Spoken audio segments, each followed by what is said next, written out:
ఓం మాతాపితృభ్యాం నమ సర్వేభ్యో మహాజనేభ్యో నమ. South India సర్వాధికారి యూట్యూబ్ ఛానల్కి స్వాగతం సుస్వాగతం.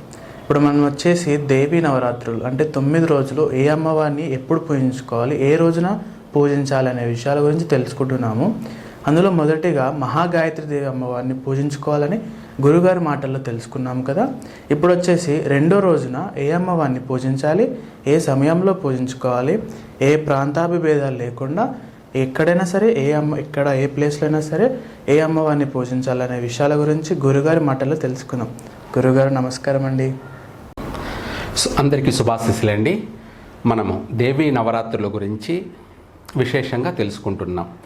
అయితే ఇది కూడా మనకు తిథి, అలాగే అంటే మనం నవరాత్రులు కూడా తిథిని ఫాలో కావాలి, తిథిని అనుసరించాలి, అలాగే మనం నక్షత్రాన్ని కూడా అనుసరించాలి, ఇక్కడ వారాన్ని కూడా మనం పరిగణలోకి తీసుకోవాలి. ఈ మూడింటిని మనము పరిగణలోకి తీసుకుంటూ నవరాత్రులు ఏ రోజు ఏ అమ్మవారిని పూజించాలి అన్నది మాత్రం మనం ప్రతి ఒక్కరూ గమనించాల్సింది ఉంటుంది. అందుకనేసి నేను చెప్పింది ఏమిటి అంటే, మనము అమ్మవారి యొక్క రూపాలని మనం ఆరాధిస్తున్నాం.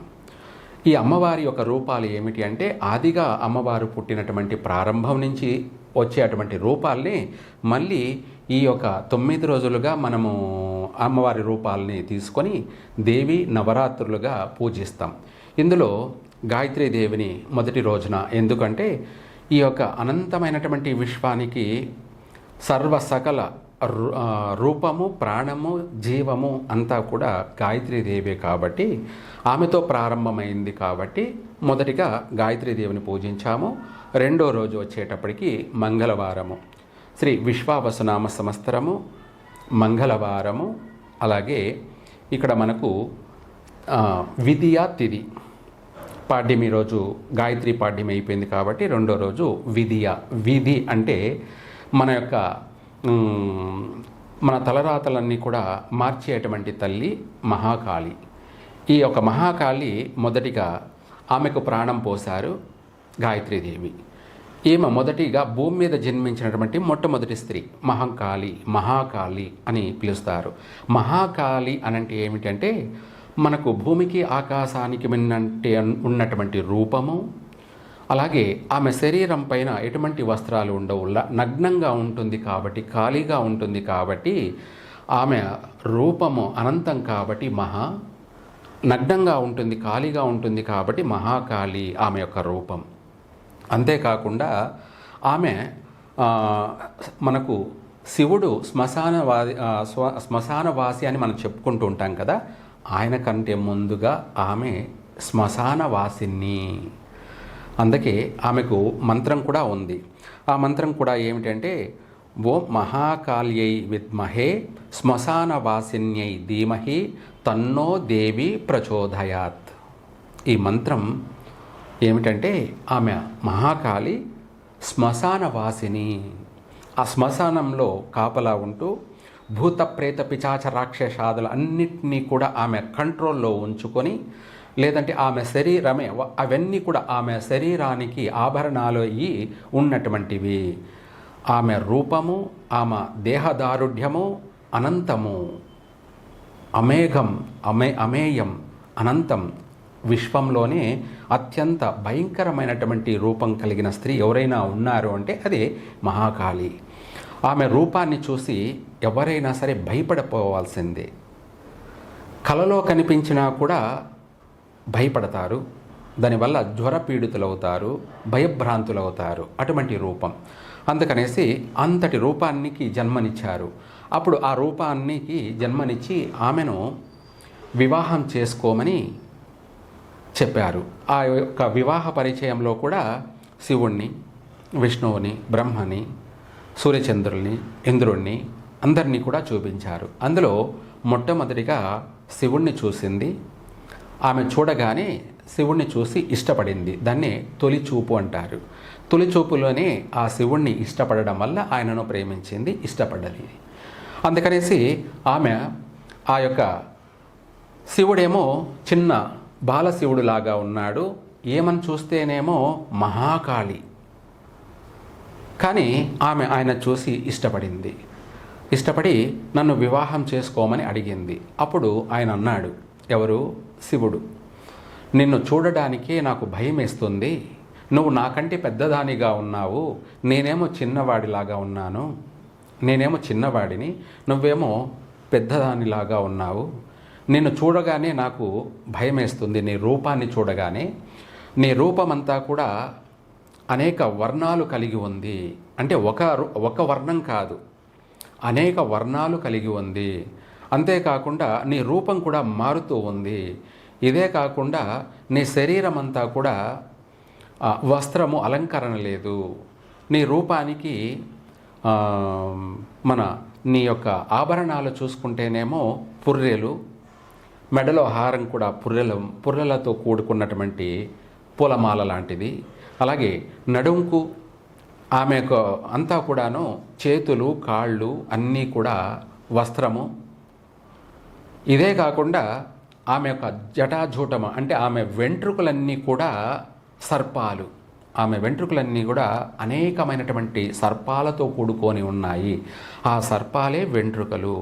ఇదే కాకుండా ఆమె ఆభరణాలు అంటే కంఠహారము సర్పము, ఆమె చేతి కంకణాలు సర్పాలు, ఆమె మొలతాడు కూడా సర్పము, ఆమె కాళ్ళ పట్టీలు కూడా సర్పాలు. నాగాభరణాలు కూడుకొని పుర్రెలతో కూడుకొని ఆ రూపాన్ని చూసి శివుడు బిత్తరిపోయాడు, భయపడిపోయాడు. నువ్వు పెద్దదానివే ఉన్నావు, నేను చిన్నవాడినైపోయాను, నేను వివాహం చేసుకోలేను అని చెప్పగానే ఆమెకు అంతమైన కోపం వచ్చేసింది. ఎందుకంటే ఆమె ఇష్టపడింది కాబట్టి, ఇష్టపడ్డవాడు కాదన్నాడంటే ఆమెకు కోపం వచ్చేసింది. అప్పుడు ఆమె తట్టుకోలేక ఆయనను తన్ని కింద పడేసి ఆమె ఎడమ కాలుతో ఆయన ఎదురొమ్ముల పైన వక్షస్థలం పైన మోపి ఆమె త్రిశూలం తీసుకొని ఆయన సంహరించబోయింది. అప్పుడు ఆయన భయపడిపోయి, చంపద్దు నిన్ను వివాహం చేసుకుంటాను, నన్ను వదిలేయి అని చెప్పేసి ఆ బాలశివుడు ఆమెను మొరపెట్టుకున్నాడు. అప్పుడు నిన్ను ఎప్పుడైతే వివాహం చేసుకుంటానో నన్ను వదిలేయి అన్నప్పుడు ఆమె శాంతించిన తర్వాత ఆమె ఆ కాలు తీసింది. ఆ త్రిశూలం కూడా పొడవబోయినటువంటి త్రిశూలాన్ని కూడా తీసి పక్కకు పెట్టుకున్నది. ఆ ఎడమ కాలు కూడా ఆయన ఎదురొమ్మల పైన పెట్టినటువంటి ఎడంకాలను తీసి కూడా పక్కన పెట్టింది. అప్పుడు ఆయన లేచి, నాకు 3 కోరికలు ఉన్నాయి, నువ్వు ఆ 3 కోరికలను తీర్చినట్టయితే నేను నిన్ను వివాహం చేసుకుంటాను అని అడిగాడు. అప్పుడు ఆమె ఇష్టపడింది కాబట్టి, సరే నీ 3 కోరికలు ఏవైనా సరే నేను తీరుస్తాను, నీవు నన్ను వివాహం చేసుకుంటావు కదా అని అడిగింది. తప్పకుండా చేసుకుంటాను, నువ్వు అయితే నాకు 3 కోరికలు తీర్చాలి అని అన్నాడు. సరే నేను తీరుస్తాను, మాట తప్పను అని చెప్పి ఆమె అమ్మవారు చెప్పింది. అయితే ఆ 3 కోరికలు ఏమిటి అని అడిగితే అప్పుడు ఈయన చెప్పాడు, నీలో ఉన్నటువంటి 3వ కన్ను, అంటే ఈమెకు 2 కన్నులే కాదు 3వ కన్ను అన్నీ కూడా జటాజూటాలని సర్పాలు అవన్నీ కూడాను నాకు ఇమ్మని అడిగాడు. అందులో భాగంగా మొదటి కన్ను ఇవ్వగానే తీసి ఆయన అడగగానే వెంటనే ప్రేమతో ఆమె ఆ 3వ కన్ను త్రినేత్రాన్ని తీసి శివుడికి ఇచ్చింది. ఇవ్వగానే ఆ 3వ నేత్రాన్ని ఆయన నుదిటిన ధరించగానే అప్పుడు ఆమె శక్తి అంతా కూడా అక్కడ నశించిపోయింది. మహాకాళి కాస్త మామూలు కాళి అయింది, అంటే శ్రీ కాళికాదేవి అయింది. మహంకాళి కాస్త శ్రీ కాళికాదేవి అయింది. ఈయన ఆ త్రినేత్రాన్ని ధరించాడు కాబట్టి బాలశివుడు కాస్త మహారుద్రుడయ్యాడు. మహారుద్రుడు, మహాశివుడు అని ఈయనకు పేరు వచ్చింది. అప్పుడు ఆయన ఆమె యొక్క త్రినేత్రాన్ని ధరించడం వల్ల ఈయనకు సర్వశక్తులు వచ్చేసాయి. అనంతమైనటువంటి అన్ని లోకాలని ఆయన చూడగల శక్తి ఆయనకు త్రినేత్రంతో అన్నిటినీ కూడా దివ్యశక్తి, దివ్య జ్ఞానంతో చూసే అంతటి, అంటే ఇప్పుడు మనం టీవీలు, సినిమాలు, సీరియల్ ఎలా చూస్తామో అదేవిధంగా ఆ 3వ నేత్రంతో ఈ విశ్వంలో జరగబోతున్నటువంటివి అన్నిటినీ కూడా ఆయన ఆ త్రినేత్రంతోనే చూడగలడు. అందుకే ఆయన ఎప్పుడు మౌనంగా తపస్సులో ధ్యానంలో ఉంటాడు. అంటే ప్రపంచంలో ఏమేమి జరగబోతుందో అన్నిటినీ కూడా మూడో కన్ను త్రినేత్రంతో చూస్తూ ఉంటాడు. దాన్నే ఇప్పుడు మనం కెమెరాలుగా కూడా వాడుకుంటున్నాం, సీసీ కెమెరాలుగా. అలా ఆ విధంగా ఆయన ఆమెను ఆ యొక్క త్రినేత్రంతో తీసుకోవడం వల్ల సర్వశక్తి సంపూర్ణుడయ్యాడు. ఆ తర్వాత రెండో కోరిక ఏమిటి అంటే ఆమె అస్త్రాలు, ఆయుధాలు అంటే త్రిశూలము, ఢమరకము, శంఖము ఇవన్నీ కూడా ఆయన తీసుకున్నాడు. రెండో కోరిక ఆమె కూడా ఇచ్చేసింది. మూడో కోరిక ఏమిటి అంటే అప్పుడు చెప్పాడు, నీవు ఈ రూపంలో నేను నిన్ను చేసుకోలేను, నువ్వు అందమైనటువంటి సుందరిగా జన్మించినట్టు అవుతే అప్పుడు నేను నిన్ను వివాహం చేసుకుంటాను అని అడిగాడు. అప్పుడు ఆయన కోరిక కాబట్టి, ఆయనకి ఇష్టమైనదే ఈమెకు ఇష్టం కాబట్టి అందుకు అక్కడ ఆమె అంతరార్థమైపోయి తర్వాత మూడో జన్మ ధరిస్తుంది. ఆ మూడో జన్మ అనేది మనం తెలుసుకుందాము మూడో రోజు. ఇదైతే మాత్రం శ్రీ మహాకాళి యొక్క జన్మ వృత్తాంతం. రెండో రోజుగా ఆ అమ్మవారిని మనం ఆరాధించాలి, పూజించాలి. ఈరోజు మంగళవారము. అలాగే హస్తా నక్షత్రం వెళ్ళిపోతూ మధ్యాహ్నానికి హస్తా నక్షత్రం వెళ్ళిపోతుంది, చిత్తా నక్షత్రం వస్తుంది మధ్యాహ్నం నుంచి. అటు చిత్తా నక్షత్రము, మంగళవారము, అలాగే మహాకాళిని మాత్రమే పూజించాలి. ఇటు వారము అటు తిథి రెండూ కూడా మహాకాళికి సరిపోయాయి. అందువల్ల రెండో రోజున మహాకాళిని పూజించాలి. ఈ యొక్క తిథి రోజున, ఈ యొక్క తిథి అంటే మనకు తిథి అటు వారము అలాగే నక్షత్రాలు చూసుకున్నట్టయితే విద్య, చిత్తా నక్షత్రం, మంగళవారం. ఈ రోజున ఈమెను మనము పూజిస్తూ, అలాగే ఈమెకు ఎటువంటి పూలతో మనం పూజించాలి? ఎవరికి? మహాకాళికి. ఈమెను శాంతింప చెయ్యాలి కాబట్టి ఈ యొక్క మహాకాళిని ఆమె ఒక భయంకరమైనటువంటి రూపధారిణి, అలాగే శ్మశానవాసిని కాబట్టి ఆమెను శాంతపరచాలి. ప్రధానంగా చెప్పాలి అంటే ఆమెను శాంతపరచాలి అంటే వేటితో పూజించాలి అంటే మల్లెపూలతో అమ్మవారిని పూజించాలి. ఈ మల్లెపూలతోనూ ఆమెను పూజించినట్టయితే ఆమెకు ఎంతో శాంతిస్తుంది. మనకు ఎటువంటి బాధలు, పీడలు, ఎటువంటి భూత ప్రేత పిశాచ రాక్షసాది ఒక దోషాలు అంటే వాటి పీడలు ఇయే కాకుండా గ్రహ పీడలు కూడా ఉండవు.